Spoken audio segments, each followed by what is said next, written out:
G'day guys and welcome to the Rugby Podcast show where today we are going to go and review this morning's Rugby World Cup encounter pool play, the final game from the All Blacks and Uruguay in pool play.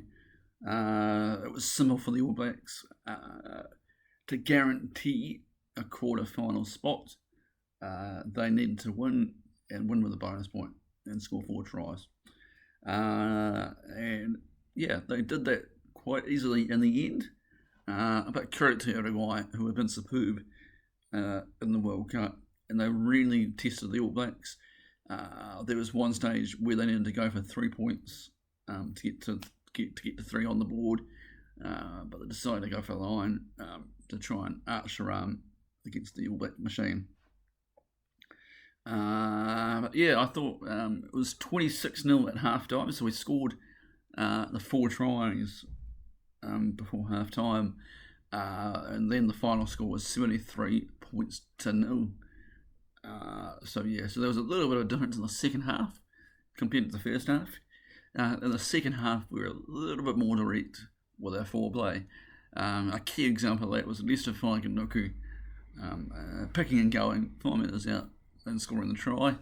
Whereas in the first half, we just seemed to rush a few things. We just went to the backs first of all on first phase a lot, rather than on second phase, like we did in the second half.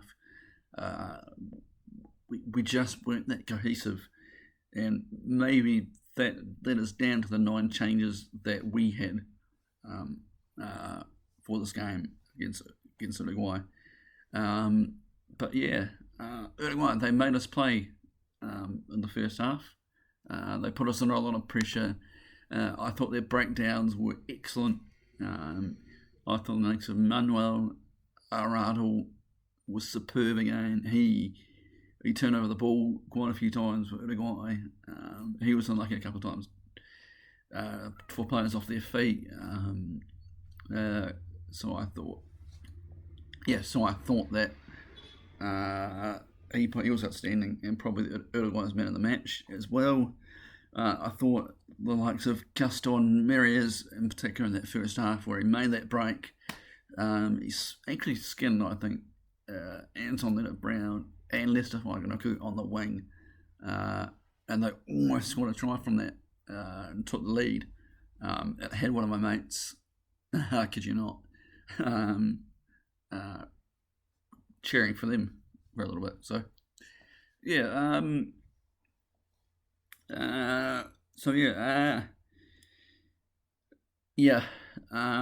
credit to Uruguay, they played really well, but overall the All Blacks just ran right in the second half. The All Blacks needed a game where they sort of put the rugby world on notice.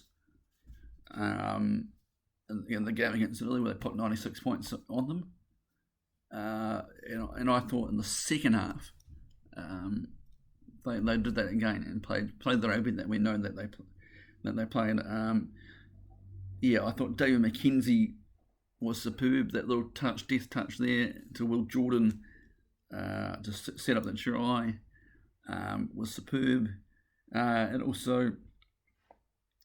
There are a couple of injury worries out of the All Blacks camp, which we will bring you live when we find out. Fletcher Neal came off with an injury, and also Tyrell Lomax as well. Now, nothing's come out so far that I know of, but yeah, as I said, we didn't think when it does, I'll let you guys know when the Rugby Podcast hears. You'll hear it here first. They were clinical. I thought the All Blacks in the second half. Their set piece was dominant. Their scrum was awesome. Uruguay just collapsed the whole time. And eventually Wayne Barnes just had enough and penalised them. It's gonna. So the All Blacks now are guaranteed a quarter-final spot. Who they'll play is yet to be determined because there's so many games this weekend that it's come down to the wire. So we will do that. We will do the predictions and go over that in the preview show, which will be aired later tonight at 8 p.m. NZ time, I think. All Blacks did enough to qualify. It's going to be a mouth-watering clash next weekend to whoever we play, and it's going to be an awesome occasion. But yeah, they did enough, and we'll just wait and see who we play. Over and out.